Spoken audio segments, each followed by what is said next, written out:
Graça e paz a todos aqueles que estão nos assistindo. É um prazer poder estar estudando a palavra mais uma vez com todos aqueles que têm nos assistido, que têm visto a importância destes vídeos que temos lançado. Desejamos que os irmãos se atentem ao estudo que vamos estudar mais uma vez neste vídeo, que possam se atentar, possam estudar, possam se apegar na palavra e na verdade, pois vivemos nos últimos dias da terra, como temos visto. Cristo não tarda a voltar. E nós precisamos ter sede da palavra. Assim como o recém-nascido, ele tem sede do leite materno. Nós recomendamos aqui aos irmãos que estejam fazendo as suas orações antes de começar este estudo, para que possamos pedir ao Espírito Santo que sejamos guiados em toda a verdade, assim como ele nos prometeu. Nos últimos vídeos, nós temos falado sobre guerra, pois a Bíblia apresenta que o último cenário, o último conflito entre o bem e o mal, haverá guerras. A Bíblia ela deixa isto muito claro. E nós estamos, então, investigando como será esta guerra.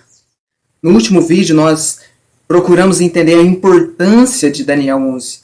E nós estivemos vendo ali, então, de forma resumida, todo o contexto de Daniel 11. No entanto, hoje, nós vamos então finalmente adentrar naquela que é o clímax de Daniel 11, a parte principal de Daniel 11, que é a partir do 40 até o verso 45. Antes de começarmos o nosso estudo propriamente dito, gostaríamos de falar um detalhe que deixamos de falar no último vídeo.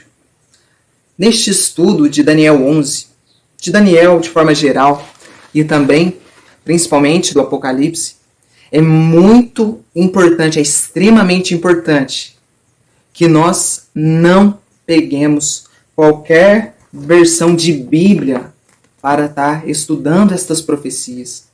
Não sejamos inocentes nessa questão. O inimigo, ele deturpou muitas versões de Bíblias, usou pessoas, usou protestantes, como Westcott e Hort, para deturpar a palavra de Deus. E grande parte das Bíblias que hoje os cristãos e mesmo os evangélicos e protestantes seguem, ela tem como fundamento manuscritos lá do Vaticano. Então, nós recomendamos aqui aos irmãos a versão do Rei James, versão King James 1611. É uma versão mais próxima do original. Não vamos fazer aqui um vídeo sobre versão de Bíblia. Aqui o nosso foco é Daniel 11. Mas é um assunto de extrema importância para os irmãos se atentarem. Porque o espírito de profecia aponta no grande conflito como sendo esta versão a mais próxima do original. Não é perfeita, sim, mas é a mais próxima. E Daniel 11 é um capítulo em que muitas palavras, nas outras versões, inclusive aquelas que são grandemente aceitas, infelizmente, inclusive pela Igreja Adventista, possuem muitas palavras diferentes que podem dar um outro sentido, podem dar um outro entendimento que não é interessante. Portanto, recomendamos mais uma vez a versão King James 1611. Muito bem. No último vídeo, como já falamos, já demos um resumo do contexto de Daniel 11. Nós vemos a repetição de Daniel 8, Daniel 7, Daniel 2. Né? O livro de Daniel ele segue esta sequência. E não é diferente em Daniel 11. Nós vimos também que Daniel 11 é como se fosse a explicação do anjo para Daniel do capítulo 8, da visão do capítulo 8, lá do bode, do carneiro, do chifre pequeno. Então, aqui é uma ampliação muito grande de tudo que foi visto nas profecias de Daniel. Então, chegamos, a partir do verso 40, no clímax desta profecia.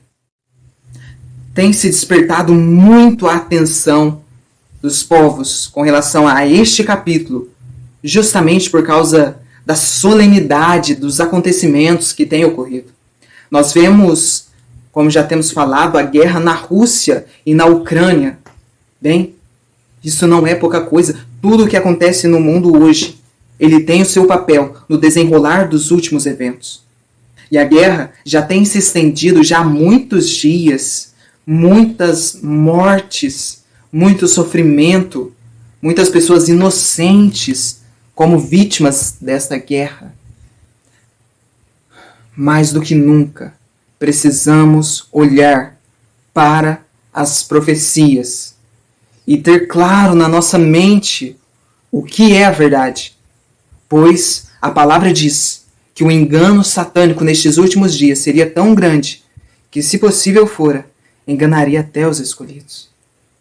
A Bíblia é a nossa única salvaguarda. Bem, quando um acontecimento solene deste estoura, muitos voltam à palavra de Deus e buscam a palavra de Deus. Muitos corações se aquecem, mas talvez o conflito se estende e o coração de muitos começa a se esfriar.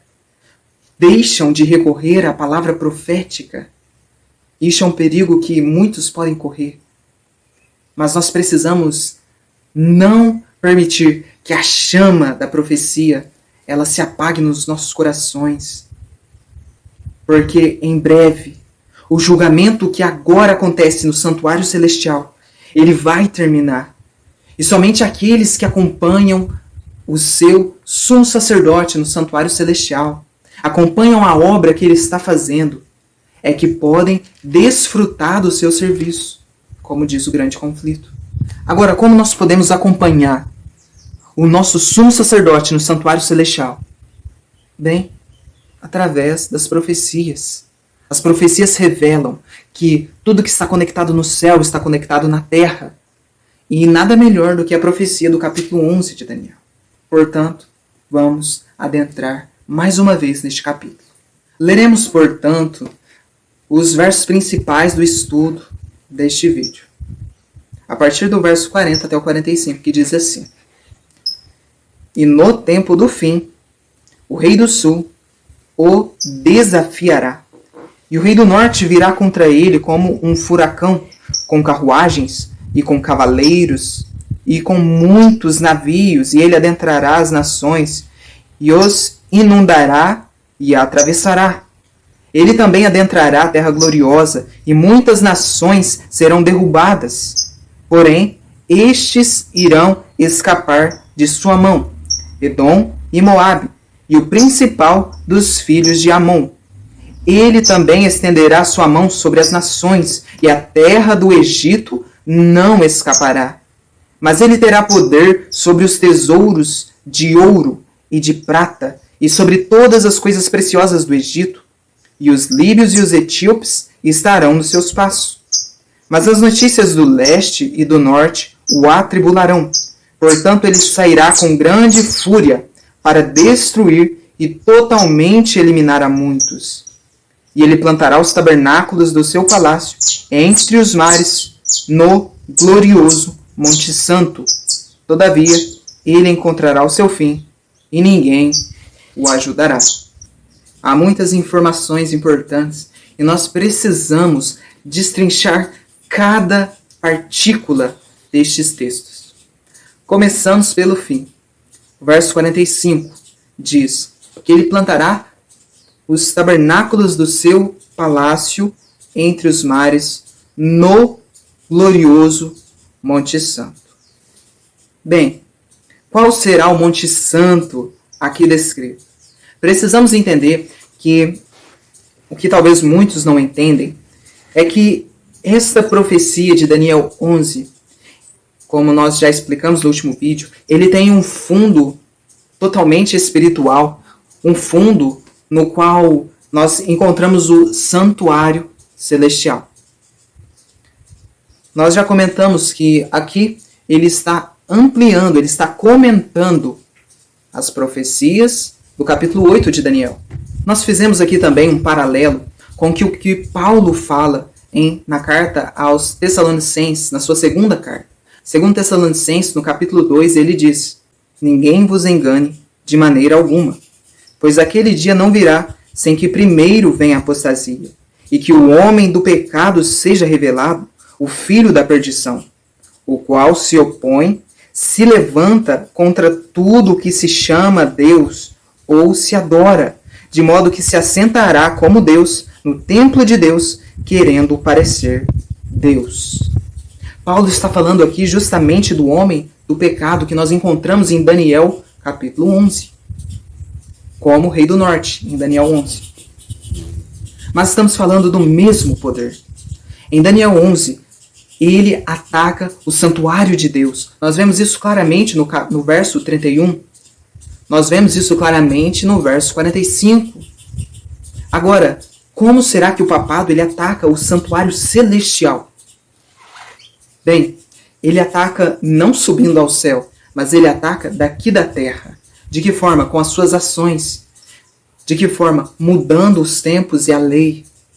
Interferindo na mediação de Cristo e o seu povo. De que forma? Impondo leis contra a lei de Deus. Também criando outros meios de intercessão entre Deus e o homem. Ou seja, são todos enganos do papado. Isso ele acaba interferindo o santuário celestial.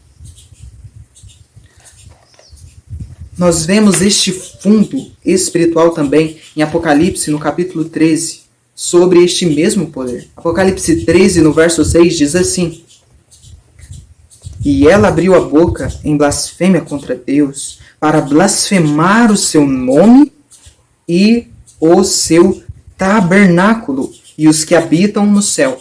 Olha só, com as suas ações aqui na terra, ele consegue chegar ao tabernáculo do céu, santuário celeste. Portanto, em Daniel 11, verso 45, quando diz que este último poder, este último inimigo do povo de Deus, ele plantará os seus tabernáculos, o tabernáculo do seu palácio, no glorioso Monte Santo. Bem, qual é este glorioso Monte Santo? Este Monte Santo é justamente o Monte Sião. E o que há no Monte Sião? O santuário de Deus. Portanto, o que será isto? Ele plantará os tabernáculos do seu palácio lá no santuário.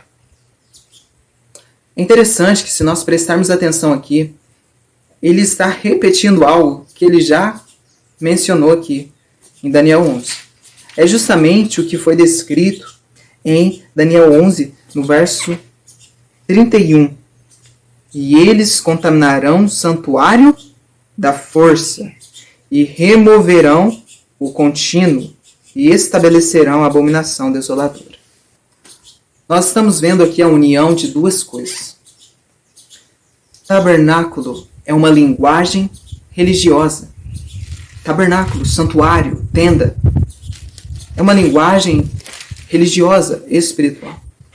Palácio é uma linguagem civil, é uma linguagem de Estado, de governo, não é? Quem se assenta no palácio é o rei. Então, tabernáculo do seu palácio. Nós vemos aqui a união entre igreja e Estado. Ou seja, nós estamos vendo a formação da imagem da besta. Nós estamos vendo o decreto dominical. Lembremos de Jesus quando ele, no seu sermão profético, em Mateus 24, verso 15, ele fala sobre uma abominação desoladora que seria colocada no lugar santo. Qual é este lugar santo? O santuário celeste. É o domingo. Então nós vemos aqui no verso 45, em outras palavras, de forma clara, o decreto dominical sendo colocado sobre os povos, sobre as nações, né? Por isso que diz, ele plantará os tabernáculos do seu palácio entre os mares, entre as nações, no glorioso Monte Santo. É dessa forma que o inimigo de Deus, ele consegue chegar até o santuário celeste. Bem, do verso 40 em diante, está descrito tudo o que acontece no tempo do fim até o desenrolar do decreto dominical. Portanto, o que vai acontecer entre nós e o decreto está aqui em Daniel 11, a partir do verso 40. E o que nós vemos nestes versos é o desenrolar de acontecimentos simultâneos e consequentes um do outro. O que eu quero dizer com isso? Não nos dá a impressão aqui de um evento que aconteceu há 100 anos atrás e depois outro. Não, é uma sequência de eventos. No verso 40 ele começa dizendo: e no tempo do fim. Por declarar este termo, muitos associam ao tempo de 1798. E isso realmente tem a sua relevância, como nós vamos ver na definição entre Rei do Sul e Rei do Norte neste último conflito. Não obstante, não quer dizer necessariamente que este último conflito ele se restringiu ou que ele começou em 1798. Quando fala e no tempo do fim, está querendo dizer em qualquer momento após 1798. Em 1798, nós, como sabemos, começa o que chamamos de tempo do fim, na profecia de Daniel. E quando se diz no tempo do fim, quer dizer algum momento deste tempo do fim, ou seja, algum momento a partir de 1798. E ao entendermos todo o contexto, nós vamos ver que aqui está falando sobre os últimos momentos do tempo de graça sobre o mundo. É como se fosse o fim do tempo do fim. Nós vemos um exemplo disso em Daniel 8, verso 17. Então ele aproximou-se de onde eu estava, e quando ele chegou, temi e caí sobre a minha face. Porém ele me disse: entende, ó filho do homem, pois no tempo do fim será a visão. Qual visão? O que Gabriel tinha vindo explicar a Daniel? Ele tinha vindo explicar toda a visão de Daniel capítulo 8, no qual se começa desde lá dos Medo-Persas. A ênfase aqui, o qual é dado na visão de Daniel capítulo 8, é justamente sobre a atuação do chifre pequeno. Como sabemos, tanto Roma papal quanto imperial se encaixa neste chifre.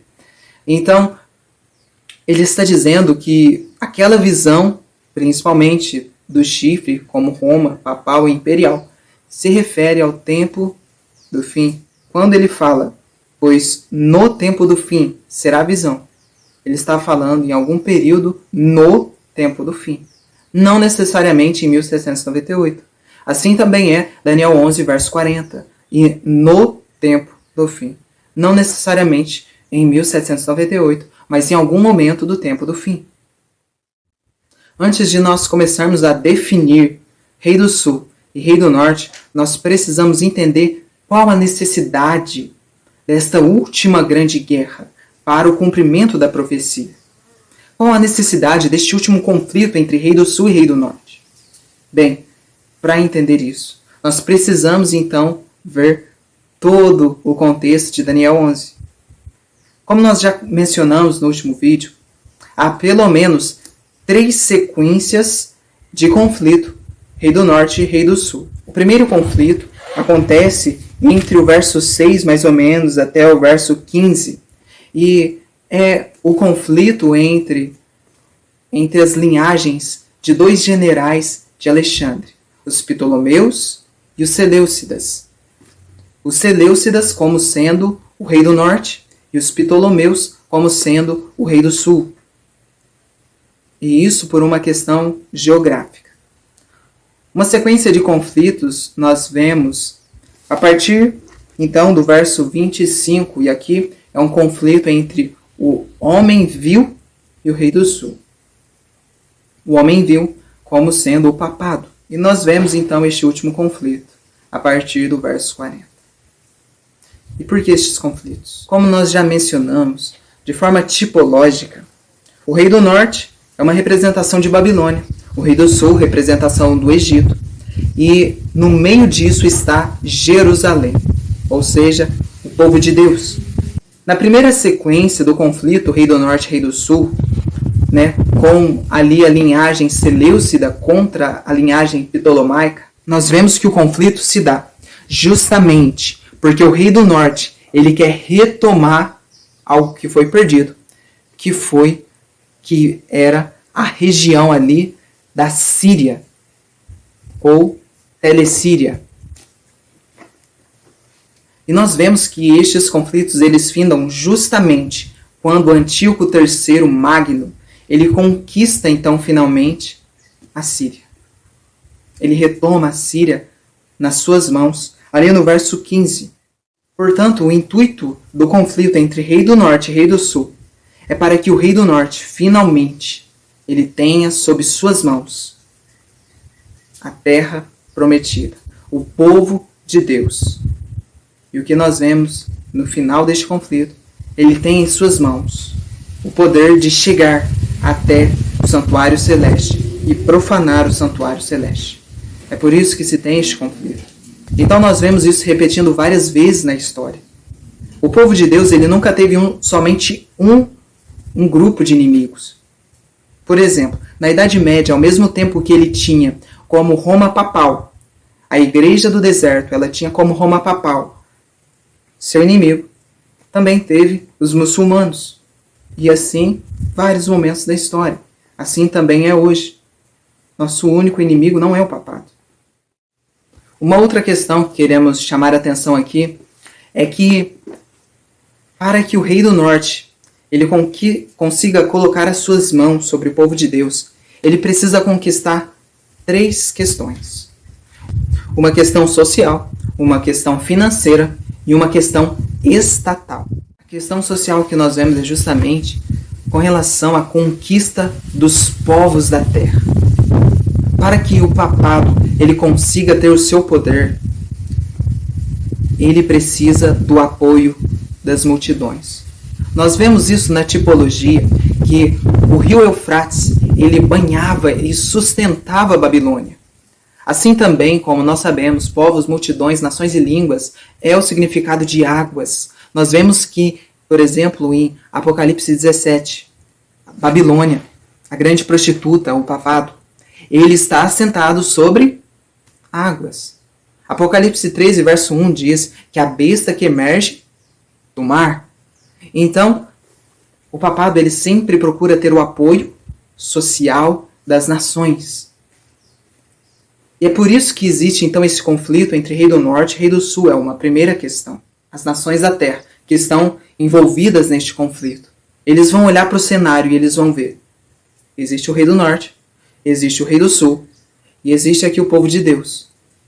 Mas o povo de Deus ele sempre permanece mais obscuro. Então o que mais aparece no cenário mundial é uma luta entre rei do norte e rei do sul. Isso é um engano satânico para que as pessoas, as multidões, povos, tribos, línguas e nações não olhem para o povo de Deus e para a verdade que o povo de Deus leva. Portanto, para uma conquista social, o inimigo ele levanta um outro inimigo, que é o rei do sul. Então todos olham com maus olhos o rei do sul, passam a olhar com favor ao rei do norte. É por isso uma primeira causa para o conflito rei do sul, rei do norte. A segunda causa mencionada é a questão financeira. E nós vemos isso muito claramente, por exemplo, aqui no verso 27 e 28. Para que o papado, ou rei do norte, ele chegue ao poder, ele precisa controlar financeiramente o mundo. É por isso que ele guerreia contra o rei do sul. Porque o rei do sul, ele tem muita riqueza na profecia.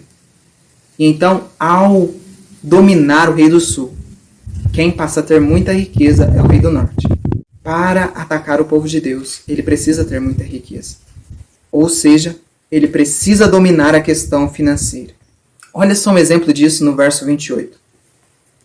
Então, ele retornará à sua terra com grandes riquezas e o seu coração será contra o santo pacto. Aqui mostra que ele, antes de atacar o povo de Deus, ele tem um conflito contra o rei do sul. E ele volta como? Com grandes riquezas. Também vemos isso no verso 43. Mas ele, rei do norte, terá poder sobre os tesouros de ouro e de prata e sobre todas as coisas preciosas do Egito. Então ele precisa conquistar a questão financeira. É interessante que o papado ele se desenvolveu tão bem durante a Idade Média, justamente por causa do sistema financeiro da época, chamado sistema feudal. Era um sistema em que ele podia ter grande poder, porque ele fazia parte da elite da Europa naquela época. O papado, os bispos, o clero de forma geral, junto com a nobreza, eram aqueles que possuíam a maior parte de terras, de bens e de dinheiro. E a população permanecia em feudos, ou seja, eles precisavam trabalhar para um senhor. Havia muito mais pobreza. E por isso o papado se desenvolveu tão bem. E é curioso até nós notarmos um crescimento financeiro a partir do desenvolvimento do protestantismo. Isso foi tão grande que, ao ponto de sociólogos como Max Weber, ele mostrar que o capitalismo foi um desenvolvimento do protestantismo. Ou seja, onde o papado não governa, a questão financeira se desenvolve melhor. O último aspecto da necessidade do conflito Rei do Norte e Rei do Sul está numa questão estatal. O que estamos querendo dizer com isto? O papado, nós vamos olhar mais uma vez para a Idade Média. O papado ele só se desenvolve bem em sistemas que são ou se aproximam de uma monarquia. Bem, é por isso que ele deu tão certo na Europa, como já dissemos. Porque num sistema em que os reis mandam e desmandam quando querem, sem autorização do povo ou de uma assembleia, então o papado, fazendo amizade com estes reis, ele pode mais facilmente mandar no mundo. E por isso a necessidade do conflito entre Rei do Sul e Rei do Norte. Com o advento do republicanismo, que é trazido principalmente com os Estados Unidos, e por isso é que ele tem 2 chifres, significando os 2 poderes dos Estados Unidos. Isso causou uma grande quebra no papado, ali perto de 1798, ao fundar uma nação com liberdade de consciência e de uma forma representativa, como é o caso do republicanismo. Então o papado ele não tinha mais poder sobre este povo, sobre essa nação, ainda mais uma nação protestante. No entanto, Satanás usa do conflito entre Rei do Norte e Rei do Sul para quebrar o sistema republicano, para quebrar o sistema representativo de uma república, de uma democracia. Estas são as causas do porquê existe conflito Rei do Sul e Rei do Norte. Bem, nós avançamos um pouco mais no nosso estudo de Daniel 11, mas ainda não chegamos no clímax do entendimento, a partir do verso 40. É um assunto muito profundo. Pedimos que aqueles que entendem a importância destes vídeos proféticos, que compartilhem com seus amigos, que possamos nos atentar às profecias, que possamos nos atentar à palavra de Deus, e que possamos principalmente nos atentar com os princípios papais que estão sendo desenvolvidos na vida de muitos cristãos, que está sendo desenvolvido na vida de muitas igrejas. Este princípio maligno que está sendo desenvolvido, inclusive, dentro da igreja adventista. Aqui nós queremos chamar a atenção dos irmãos. Irmãos, o sistema papal, ele funciona justamente numa multidão que é submissa à voz de homens e não à voz de Deus. Ellen White já lutava contra isso dentro da igreja desde 1888, com seu clímax em 1900. Como nós vemos os testemunhos. Desde aquela época, um poder régio, um poder de um rei, estava aparecendo dentro da igreja, no qual um ou poucos homens mandavam e os outros aceitavam.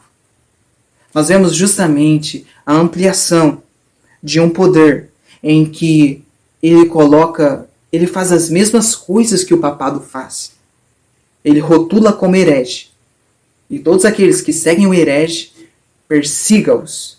Não chegamos no nível de fogueiras. Não chegamos no nível de sofrimento. Mas chegamos no nível de expulsão de igreja por falta de concordância de alguns líderes. Por falta de concordância de algumas associações. Para muitos, a voz da associação geral vale mais do que a palavra de Deus.